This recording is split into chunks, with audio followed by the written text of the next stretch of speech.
ವೀಕ್ಷಕರೇ, ಸುದ್ದಿಗೊಂದು ಕಾರ್ಯಕ್ರಮದಲ್ಲಿ ಈ ಹೊತ್ತು ನಮ್ಮ ಜೊತೆ ಇರುವವರು ಒಳಚಿಲ್ ಅಬ್ಬಾಸ್ ಎನ್ನುವವರು ತೊಕ್ಕೋಟು ಸಮೀಪದ ಪೆರ್ಮಣ್ಣೂರು ಎಂಬಲ್ಲಿ ವಾಸಿಸ್ತಾ ಇದ್ದಾರೆ. ಸೊ ಜೀವನ ಎನ್ನುವುದು ಗೊಂಬೆ ಆಟ ಇದ್ದಂತೆ. ಬದುಕು ಯಾವ ರೀತಿ ಚಲಿಸ್ಬೋದು, ಎತ್ತ ಚಲಿಸ್ಬೋದು ಎನ್ನುವುದನ್ನು ಯಾರಿಗೂ ಕೂಡ ಹೇಳಲಿಕ್ಕೆ ಸಾಧ್ಯ ಇಲ್ಲ. ಎಲ್ಲೋ ಹುಟ್ಟಿದವನು ಎಲ್ಲೋ ಹೋಗಿ ಎಲ್ಲೋ ಬೆಳೆದು ಏನೇನೋ ಆಗಿ ಜೀವನ ನಡೆಸುವಂಥದ್ದು ಇದೆ. ಆದರೆ ಇವತ್ತು ನಮ್ಮ ಮುಂದೆ ಇರುವವರು ಶ್ರೀಮಾನ್ ಅಬ್ಬಾಸ್ ಅವರು ಪರಿಶ್ರಮ ಜೀವಿ. ಶ್ರೀಯುತ ಅಬ್ಬಾಸ್ ಅವರೇ, ನೀವು ನಿಮ್ಮ ಜೀವನವನ್ನು ಅಂದ್ರೆ ಬದುಕನ್ನು ಯಾವ ರೀತಿ ಕಟ್ಟಿದ್ರಿ? ಎಲ್ಲಿಂದ ನಿಮ್ಮ ದುಡಿಮೆ ಆರಂಭವಾಯಿತು? ಎಷ್ಟು ಶಾಲೆಗೆ ಹೋದೆ? ಶಾಲೆಗೆ ಹೋಗ್ಲಿಲ್ಲ. ಶಾಲೆಗೆ ಹೋಗ್ಲಿಕ್ಕೆ ಆ ಟೈಮಲ್ಲಿ ನಮ್ಗೆ ಅವಕಾಶ ಇಲ್ಲ. 1960-65ರಲ್ಲಿ ನಿಮಗೆ ಕಾಲದಲ್ಲಿ ಶಾಲೆ ಇರಲಿಲ್ಲ. ಶಾಲೆ ಇತ್ತು, ಅದು ಭಯಂಕರ ಕಷ್ಟ ಇತ್ತು.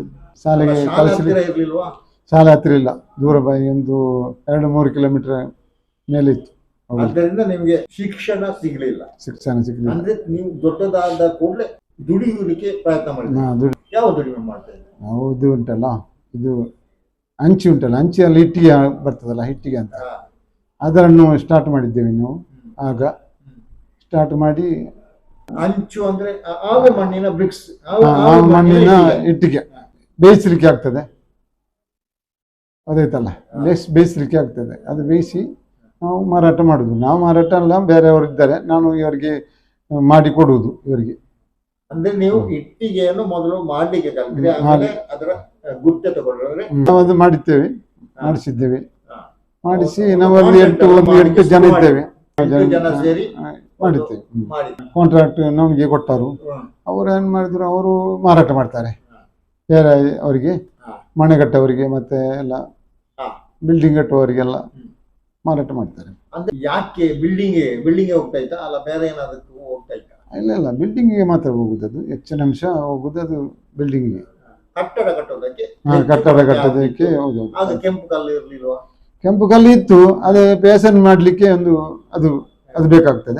ಅಲಂಕಾರಕ್ಕೆ ಚಂದಕ್ಕಾಗಿ ಅದನ್ನ ಇಟ್ಟಿಗೆಗಳನ್ನು ಬಳಸ್ತಾ ಇದ್ದಾರೆ. ಆನಂತರ ಅದನ್ನ ನೀವು ಬಿಟ್ರಿ, ಮಂಗಳೂರಿಗೆ ಬಂದ್ರಿ. ಮಂಗಳೂರಿನಲ್ಲಿ ಬಂದು ಯಾವ ಕೆಲಸ ಮಾಡಿದ್ರಿ? ಮಂಗಳೂರಿಗೆ ಬಂದು ಏನು ಸ್ವಲ್ಪ ಪೇಪರ್ ವ್ಯಾಪಾರ ಎಲ್ಲ ಇತ್ತು. ಪೇಪರ್ ಅಂದ್ರೆ ಇದು ಹಳೆ ಪೇಪರ್ ಉಂಟಲ್ಲ, ಸಂಗ್ರಹಿಸುವುದು. ಅದೆಲ್ಲ ಸಂಗ್ರಹಿಸಿ ಅದನ್ನು ಅಂಗಡಿಗೆ ಕೊಡುವುದು, ಹೀಗೆಲ್ಲ ಇತ್ತು. ಇದು ಸಾಧಾರಣ 1980-85. ಅವನಂತರ ಮತ್ತೆ ಇದೆ ಇಟ್ಟಿಗೆ ಶಾಮ್ ಉಂಟಲ್ಲ, ಅದಕ್ಕೆ ನಾವು ಸ್ವಲ್ಪ ಒಬ್ಬರು ಹೇಳಿದ್ರು ನನ್ನ ಹತ್ರ, ಹೀಗೆ ಕೆಲಸ ಉಂಟು, ನೀವು ಬರ್ತೀರಾ? ಬರ್ತೇವೆ.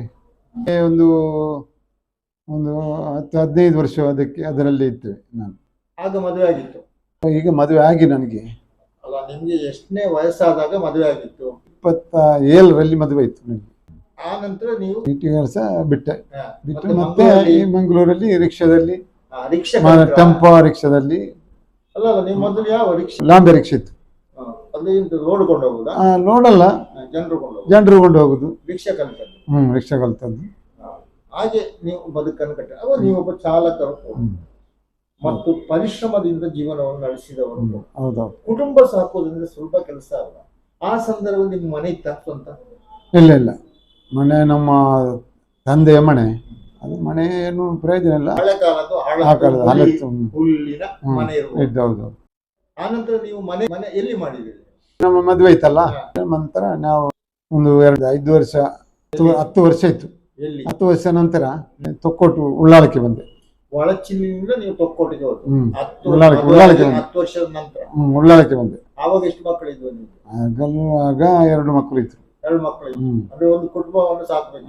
ಹೌದೌದು. ಅದು ರಿಕ್ಷಾದಿಂದ ದುಡಿಮೆಯಿಂದ ಸಾಕ್ಬೇಕು. ಹೌದೌದು. ಅದು ಹೇಗೆ? ಎಲ್ಲ ರೀತಿ ಇತ್ತು, ಒಳ್ಳೆ ಯಾವುದು ತೊಂದರೆ ಏನಿಲ್ಲ, ಒಳ್ಳೆ ರೀತಿ ನ್ಯಾಯ ನೀತಿ ಎಲ್ಲ ಇತ್ತು. ಆಗ ನೆಮ್ಮದಿಲ್ಲ.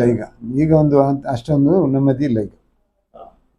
ಈಗ ನೀವು ಪರಿಶ್ರಮದಿಂದ ಬದುಕು. ಈ ರಂಜಾನ್ ನಲ್ಲಿ ಉಪವಾಸ ಹಿಡಿಯುವುದಕ್ಕೆ ಕಷ್ಟ ಅಂತ ತಿಳ್ಕೊಳ್ತೀರಾ? ಸಲೀಸಾಗಿ ಹೋಗ್ತಾರೆ? ಇಲ್ಲ, ಇದು ಕಷ್ಟ ಏನಿಲ್ಲ. ಇದು ನಮಗೆ ವರ್ಷಕ್ಕೆ 1 ತಿಂಗಳು ಬರುವುದು, ಅದು ನಮಗೆ ಈಸಿ ಆಗ್ತದೆ. ಅದರಲ್ಲಿ ಏನು ಕಷ್ಟ ಏನಿಲ್ಲ. ನಾವು ದುಡಿಮೆ ಮಾಡಿದ್ರಲ್ಲೂ ಕಷ್ಟ ಏನು, ಬೇರೆ ಕೆಲಸ ಮಾಡಿದರೆ ಸಹ ನಮಗೆ ಅಂತ ಕಷ್ಟ ಏನು ಸಿಕ್ಕುದಿಲ್ಲ ಅದರಲ್ಲಿ. ಒಬ್ಬ ಸಾಮಾನ್ಯ ವ್ಯಕ್ತಿಯಾಗಿ ಸಮಾಜಕ್ಕೆ ಪರಿಶ್ರಮದಿಂದ ಬದುಕುವ ವ್ಯಕ್ತಿಯಾಗಿ ರಂಜಾನ್ನಲ್ಲಿ ಯಾವ ಸಂದೇಶ ನೀಡಲು ಬಯಸ್ತೀರಿ? ಹೌದು, ಸಮಾಜದಲ್ಲಿ ಎಲ್ಲರೂ ಪ್ರೀತಿ ವಿಶ್ವಾಸದಿಂದ ಬದುಕಬೇಕು. ಜಾತಿ ಭೇದ ಭಾವ ಇರಬಾರ್ದು. ರಂಜಾನಿನಲ್ಲಿ ನಾವು ನೀಡುತ್ತಿರುವ ಸಂದೇಶ ಇದು. ವೀಕ್ಷಕರೇ, ಈ ಹೊತ್ತಿನ ಚರ್ಚೆ ಇಷ್ಟೇ. ಇನ್ನೊಂದು ಕಾರ್ಯಕ್ರಮದೊಂದಿಗೆ ಇನ್ನೊಮ್ಮೆ ನಿಮ್ಮ ಮುಂದೆ ನಾನು ರಫ ಮಂಚಿ. ಜೈ ಭಾರತ್.